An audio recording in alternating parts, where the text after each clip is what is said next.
Hey guys, welcome back to a brand new play-by-play video. In this video, we're playing some Artio solo.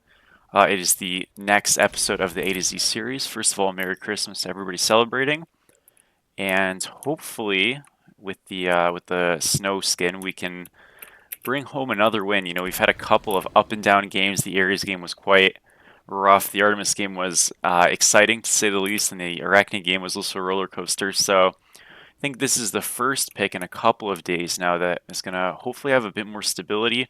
A really solid lanes. We're into an Odin right now, which is a counter matchup by draft, but in the actual laning phase isn't really a big deal. And yeah, we're just going to kind of do our best. We're going to go double defense, physical, and then kind of branch out the build most likely a little bit. Not too sure entirely yet what I'm going to go because I have like a lot of different options, but we will see. So yeah, again, it should be a pretty good matchup. Biggest thing for us is to just like not miss our heals, quite frankly. If we can avoid a couple of his bird bombs or his threes or whatever, it's fine. This is pretty much like a 50-50 lane, but I think we can build a pretty big lead in it as long as we space safely. We started lane first, which is great. And then I'm just going to kind of dash the wave. Yeah, so we already have clear advantage, and he's already in a bit of a tough spot. I'm just going to root him right here. Just kind of wail out on him and get as much poke as I can. All of that comes from just us getting that clear advantage and then just instantly taking it to fighting him. He went beads into Warrior's Axe, maybe a Thebes Rush, so going a defensive solo lane start. I don't recommend that on Odin. I think if you're on a Guardian or someone who's trying to scale, it's fine, and to some extent you're definitely trying to scale on that character, but maybe a little bit rough to do.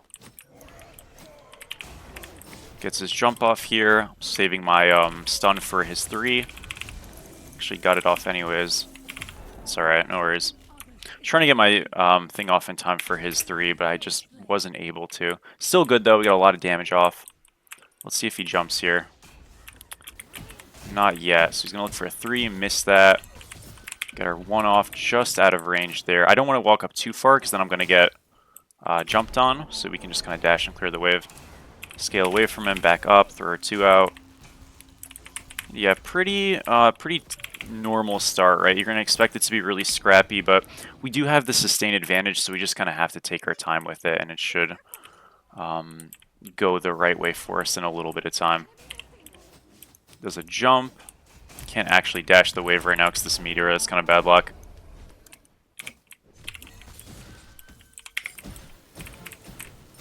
You always want to max your 1 on this character. Is just like a good bit better. Really, really valuable to get your, what is it called? Get your like ability that's doing damage not being your dash, right? Because if we're having to dash in all the time, it's gonna be really rough. He's gonna reset right now because he's a little bit low. He finally, you know, despite playing really scrappily, just out traded him with our sustain and whatnot, and we're gonna be able to get all these neutrals here. So it's a really, really big force out. Because again, he did not go blue, or excuse me, TP. But even if he went TP, probably would have lost just about everything here. I mean, he'd be able to TP back. He would have lost the wave, or a little bit of the wave, right? More importantly, though, he would have lost the scepter and the totem. And I think at that point, we would have had enough of an advantage. So probably just sacked objectives and neutrals there anyways. Continue to max that 1. We can put a pointer roll at like level 6. Go get our blue, and we're feeling great. He's done a good job, though, fighting, you know. Our price point, and when I say price point, I just mean time we want to back at, is generally speaking going to be tier 2 of our first item plus the chalice. It's not always going to be the case, right? Like if we're able to get more or maybe something a little bit different, that's also fine. So like right now we have enough for breastplate and a health potion, and I'm totally fine with just backing for that. He's going to slow push this wave and then bird bomb it when I reset.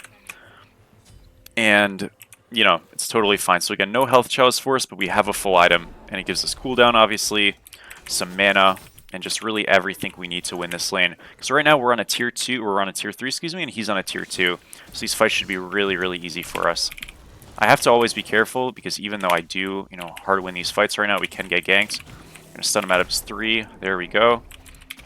And he's in a really, really rough spot. He already wants to back. I'm going to kind of slow clear and just stop his back, just to, you know, keep him in a really uncomfortable spot. Neutrals are coming up. So in doing this, he's just in a really bad spot, and we can get all these neutrals for free. This isn't really freezing, because obviously he's in range. It's just more so making sure we're getting everything for free here.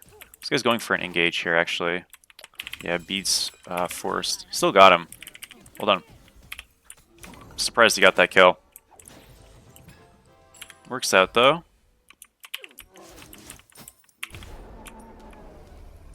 Get this here. And the wave's pushed. We got both neutrals again. And this lane, realistically, I think is just kind of over. We're up 600 already. Plus like a full level. Looking at their comp, you know, when you want to identify good Artio games versus bad ones, because I think it's important, especially when, you know, people, I feel like, don't get a good grasp of when to play this god. Obviously, if you can play into a comp where, we're probably getting ganked here. Let's play this a little bit slow. Maybe not. It's kind of an awkward force. I mean, I think we are getting ganked, but maybe it's just far. That was really weird. I don't know. I think he probably caged and Thor was coming, and then he saw the health was just going down. Anyways, though, when you want to play this god is obviously if you can cripple people, CC people, and keep them from teleporting or going through, you know, dashes. Really dash-centric characters Artio tends to do well into. So Giannis is one of them. Apollo is okay for me. Bacchus is like whatever's. But, you know, where you can struggle is a lot of matchups can be kind of either or. So Bacchus, although like I have a cripple that's really valuable into him, you know, does have anti-heal, does have a flop, and that type of CC on us initially can just kill us. You want to realize you're probably not going to be as tanky as, you know, a Guardian like a Fafnir. You're also easier to lock down. So lockdown is your biggest threat on this pick, right? So where you're really good into dashes and stuff, the same kind of thing that you know, counter a King Arthur in is sort of what takes you down. That all kind of culminates to say high CC and especially walls are really, really good into Artio. So if you ever see Ganesha, Thor, Ymir, Odin, stuff like that, you probably don't want to pick this character, and they have two of those. So it could be a little bit sketchy. To be honest, the tankier we get, the easier that all becomes because you can kind of survive, you know, a wall or something like that. But if you're into a comp like this, going Shell second is a really good idea. You can also just ignore that and go beads instead, but some type of defensive thing. Definitely would not recommend going Blink on Artio second unless you really, really feel like you're super safe, and that's just probably not realistic in most games. I want to chill out right here. If he freezes, I'm going to back, but I don't really want to push the wave because I'm half health. And if I go up there, I'm going to get killed. So we actually see Thor in mid. We're a lot safer with that in mind. He's going to go for a bird bomb off the mark because we're playing the spacing. And, you know, credit to him for doing a little bit of a freeze. It doesn't matter too much. I just had to stay around because I have TP now. We'll lose a couple of minions, but, you know, we can deal with it. We'll just get that one extra. Again, we're doing this because we know Thor is not coming to us, right? So we're all good. Now we can reset. And everything is solid. This guy's definitely not playing the lane bad. I think the build's a little awkward, and I wouldn't recommend going like that in this situation, but he's not playing the actual trades terribly at all. I definitely messed up a little bit earlier, and I wish I was able to get some of those threes off, or those stuns off on his three. That's his beads down right there. He does end up living, but another really good force to push the wave and get these neutrals one last time. Not one last time, but one more time. This Naga is going to disappear at 8 minutes, but we get silver again. Another wave pushed in. So this is really like the advantage of, you know, going into someone who's not building TP for whatever reason. Yeah, he's going to have Relic Dagger later, and it should be like decently strong, but you're losing a lot of waves if you get pressured, right? And even if he had went TP, you know, obviously we also have more CC into him, and there's issues with that too. I still would have recommended TP, but there's just issues either way. Alright, so Odin's going to look at us, right? He wants to kind of just keep us out of this fight, and we want to rotate. It looks a little bit bad, so I'm actually just going to head over mid. Even if we lose our blue, they're losing a full wave. I do need some help, though. Oh, I'm kind of being abandoned. Tough. Yeah, we're just dead, I think.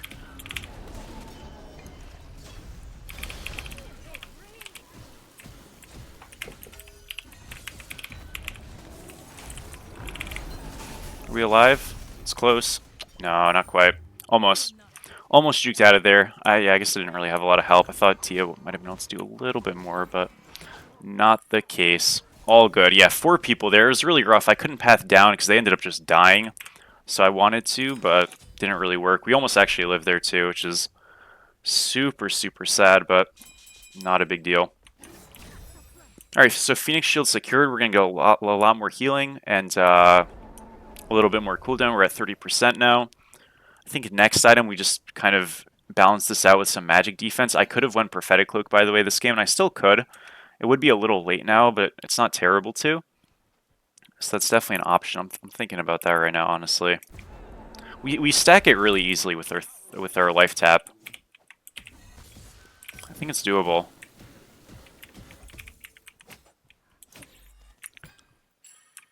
Still very ahead. So that death is like annoying, but not a big deal.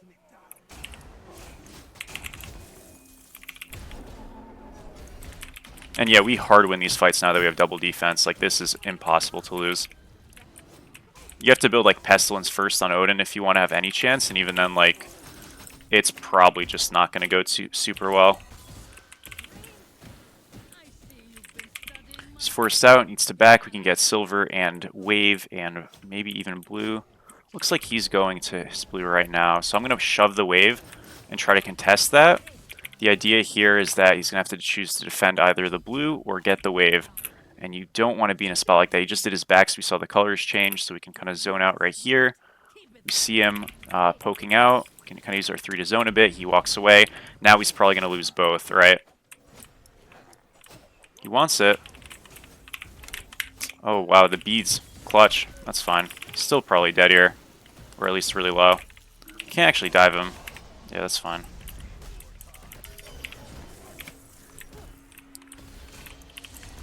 Giannis is here? Oh, man. That's lame. Too bad, too bad. We're getting him so low. Lucky guy. Yeah, we're having quite a few rotations over. That sucks a bit, but we did get the wave pushed, and we did get, we didn't get the blue buff, but we got his beads. Yeah, I mean, it sucks a bit, just because, like, I feel like we should have been able to get out there, or at least get a kill, but at least we got some stuff. I'm kind of debating beads or shell here. They do have a good amount of CC. I think beads will be a little bit better overall. Do I want to go cloak? I think so. I don't even have to go cloak here. I can just go spirit robe as well if I like decide not to in a little bit.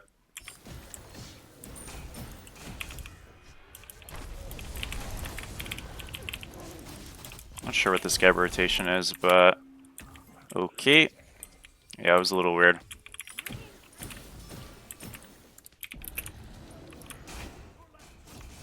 I did play a little too far up there. Yeah, I mean, the Thor alone would not have killed me. It's just like, when you have a Giannis, they have double global in mids, so they can make like way more rotations than we can. And obviously, I'm really deep. He's gonna go bird bomb. We just get out, and then we can just, you know, take it.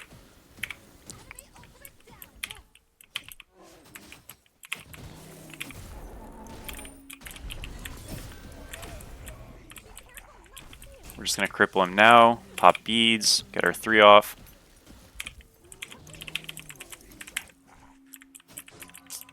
Thought the aggro beads might be enough. Not quite, though.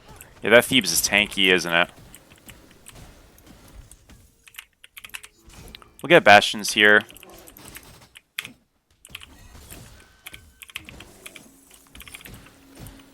He's really in a bad spot. Naja's like looking as well.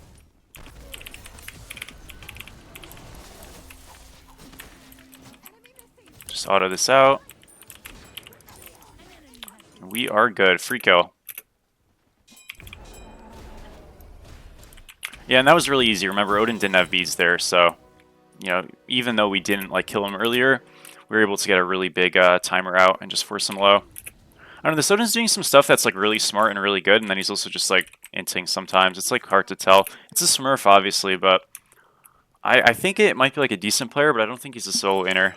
He's not. He's doing some stuff like really stupidly. Anyways, we'll push out right here, and we have enough for Prophetic, so we may as well just go here. We can back, head over straight to gold or to pirate. We have the wave really far pushed. If you're not sure like where the team's kind of headed, literally just walk mid, right? And then we can sort of make a decision. It's a little bit less farm-centric, and we can even just go back to lane if there ends up being nothing. So, you know, Chiron is like, you know, hard left. Tiamat just pushes mid and wants to back. I can just go straight back to blue and I don't lose anything. You have to remember that when we're on a Guardian pick like this, we're not as, you know, independent farm-centric as maybe we would be on some of our other picks. I'm a lot more, like, inclined to rotate just because that's kind of, you know, the value in the character. So I'm always going to, like, at least be a little bit more conscious of it on a pick like this. Gold is up right now. Pyro is up. They actually could be on Pyro. I'm going to push the right wave, and then we rotate back over. If they're on Pyro right now, they'll be low, and then we can just do gold. Or they just reset. Yeah, so it was a if, but we got Prio instead, so that's totally fine. Now we can just call for a Pyro. I'm not sure we can do it, but we should at least call for it and try to, you know, get people around. Thor's going to combo us. We'll get some poke back on him. We see Giannis is coming over, so we just dash away, and we should be totally okay here. Yep.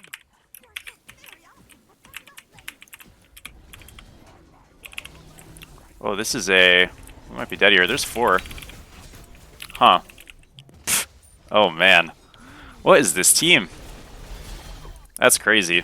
Alright, well, I mean, it's not a good fight, so I guess. Good job. We're gonna win it. I don't know, that was, like, weird. I thought my beads would be up by then, which they weren't. It was a little silly, but... Again, they're kind of, like, super grouping and just, like, collapsing, but...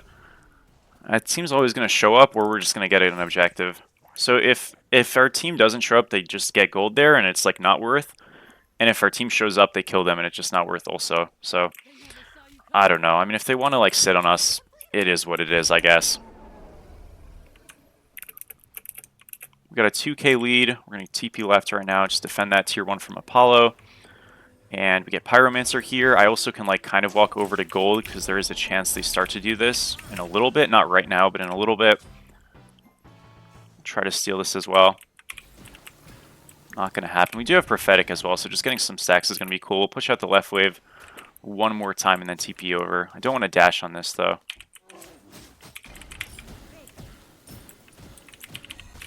So what Chiron should probably do is just walk mid right now. But he didn't, and that's fine. I'm going to steal this. The reason why is, like, we're probably just looking for a fight because I pushed the wave. But if he just heads left and, like, nothing ends up happening mid, it's also fine. I ended up clearing this because I thought maybe something would happen. This doesn't seem like it. I still think we can, like, force the gold. Again, like, me being around is not a bad thing. Get the cripple out on him so he can't hammer, and he's just dead. So yeah, like I said, like, we're a lot more inclined to force stuff when we have rotation pro and stuff and we're a Guardian. Because we're just, like, way more team-centric than, you know, some of the other picks that we've been playing, like Ao Kwang or something. How am I going to initiate on Ao Kwang? Just probably won't happen. Alright, now we just do gold. Good job. So... slightly different setup, but the same idea persisted. One thing you might notice is I haven't gone like a full magical defense item. We definitely could, but just like looking at who we're engaging with the most, yeah, Giannis is going to hit us sometimes, but like in team fights, when they're more 5v5, really Giannis shouldn't be on us at all. So if we just get some shared prots with Prophetic Cloak, with, what is this called here, Abyssal Stone, I don't really expect to see a lot of this Giannis on us, and as a result, I think we're good to kind of just build as we are. We can get a shared prod item last, try to get close to that double Prophetic Cloak mitts, but I think realistically it's probably not going to happen. We can just go like Thieves last, though. It's always a really good stat stick item to get online, and we'll have capped cooldown with those things as well, so it's quite strong. I might pull this back a little bit. I know I have blue mask on right now. It's fine, though. Just want to get the rest of this wave.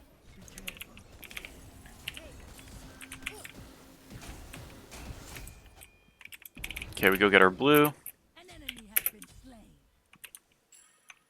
Yeah, we're up 2k right now. There's a bit of a scrappy mid-fight going on. But we're stacking Prophetic, so even if these fights are kind of like a wash in this lane, we're still getting value. And that's just why this item is so good. A lot of lanes you're probably not going to be able to kill somebody or even do anything super meaningful to. But because we have like something to get, he's just losing here and we're always gaining. I also don't lose this. Oh, that's so sad. Thought our dash would be able to at least do the damage. It didn't. Still okay here.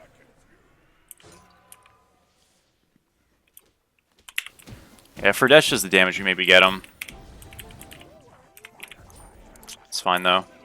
Do we want to do fire? I don't think we can. We have Chiron, so like, yeah. It's just not good. Our fire damage this game is really bad.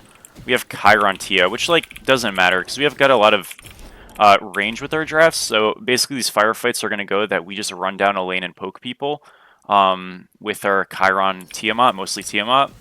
Or I like hard into 5 and then Chiron just ult, something like that. Again, we could like leash the fire giant to start if we have a lot of space, but realistically they'll always walk up and then we'll have to take a fight.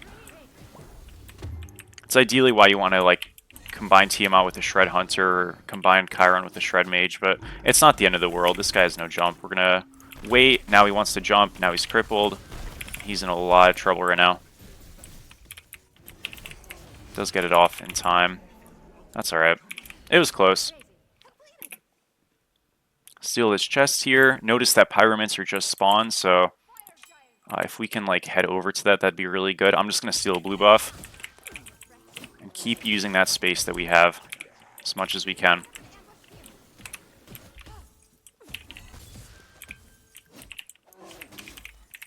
We top gold? We're not. Oh, he's got 7 kills, that's why. Alright, we should be able to do this. Yeah, this is really free. So like I said, you know, our objective damage isn't great as a team, but like our draft can make so much space with all the poke it has. So as long as we poke them out, force them out, whatever it might be, or just catch them backing, you know, we have enough time to like do an objective. It's just slow. You know, Bluestone on Chiron Brooch upgraded, you know, helps that a little bit. But it's still going to be pretty bad, especially with Tiamat going the proc build, which is the correct build, but it's just bad on objectives notoriously, and she already struggles with them. Again, we are just playing as a team to poke, group up, and then just get on somebody, and we'll be totally fine. This is like one of those weird drafts where you don't actually need fire to win. And it's probably a big mistake. I think I see a lot of games thrown by people overcommitting on fire, just, you know, trying to force it when it's really unnecessary.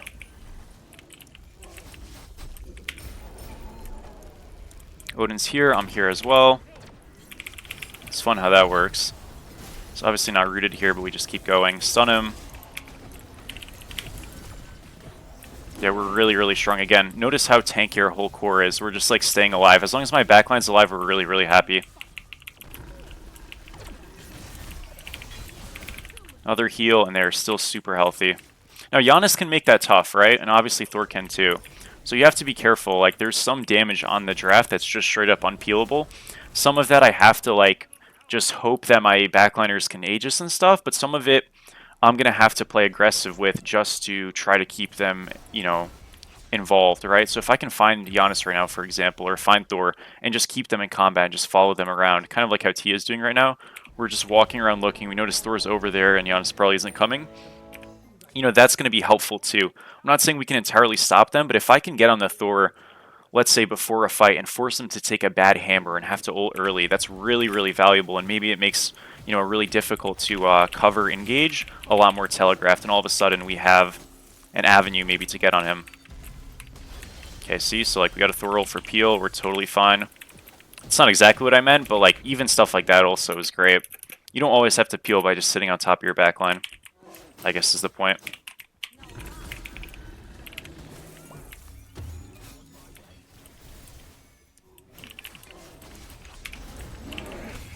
I kind of forced that beads, like there wasn't really any way I'd kill him, but it was just more so that if we can force the Giannis out, I didn't expect Thor to ult, but I just wanted to force the Giannis out. Thor beads there, by the way. We should be able to just like get the neutral that we were looking for. In this case, it was the beacon.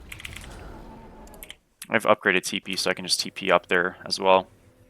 And if we can get the beacon, maybe we get a pick, but we're just getting neutrals. And like I said, when it's hard to get Fire Giant in a game, you're allowed, in my opinion, to expend a little bit more maybe on stuff you wouldn't, right? Because, again, we are not playing for fire this match. It's just not super realistic. So we get a mid-tier 2. That's great. We have remnants of a wave here still. Giannis went to proxy a wave. We can, like, definitely probably get this, right? And we have 2 bombs, so it's just free. And a lot of that, you know, some of that was this Thor did make an ultimate throw there. That was a bit of a mistake, and Bacchus did kind of, like, too hard commit. But a lot of that was started from just forcing out the Giannis and putting them on really bad timers. So it's definitely worth the beads when you see like how much it like opens up. We'll head over to blue here. Giannis is here. I do want to get prophetic cloak stacks, so if I can see him or just the Bacchus as well, either one's a good target. We're gonna hover one more time and do it again. I have to be a little bit more careful now because I don't have beads. Notice the team's kind of collapsing, so I'm just gonna dash out a safe way and we're good.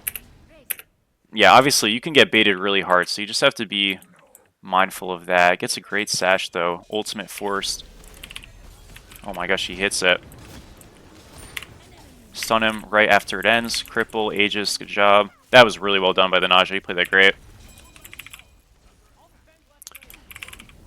He's dead too. Now I'm just going to reset defend left. This is like super customary. And we can make a couple decisions here. We can either just... Okay, we should just go for the Bacchus because he's here. But you can also make the decision here to just take the fire because we finally have like enough of a clearance, or just chase it down, get staggered deaths here. Yes, Giannis will spawn eventually, but we can go get a right tier 2, for example. Or maybe just end. I thought Apollo backed, but maybe not. Maybe we do just end here. Oh yeah, we might just end. Huh. Oh, I think Odin's a little upset. Okay, we do just end. Alright, my bad. The tier 2 was not the call. My bad on that. I think if Odin tries... No, we still probably get it, actually. Yeah, Titans are just kind of garbage in Smite. I'm dead, though, because they're trolling. Damn it. It's okay. That is all good. 0411, the stat line looks gross. We'll say 0311. But despite kind of getting sat on, and again, this was not like a... How do I put it? I was definitely overextended, and we're getting, you know, collapsed on by two fast rotating characters. That's kind of going to happen. But regardless, we were able to build a really big lead, right? So if you have a 2,000 gold lead, excuse me, and you're maintaining that, even if you're dying, honestly, it is what it is, right? We got up so far that game, despite it all, and we ended with the 2,000 lead as well. So just kept that. A lot of that was just kind of us just like getting neutrals out over him. And even though there were a couple deaths, you know, I think that one in the mid tower was like really, really close.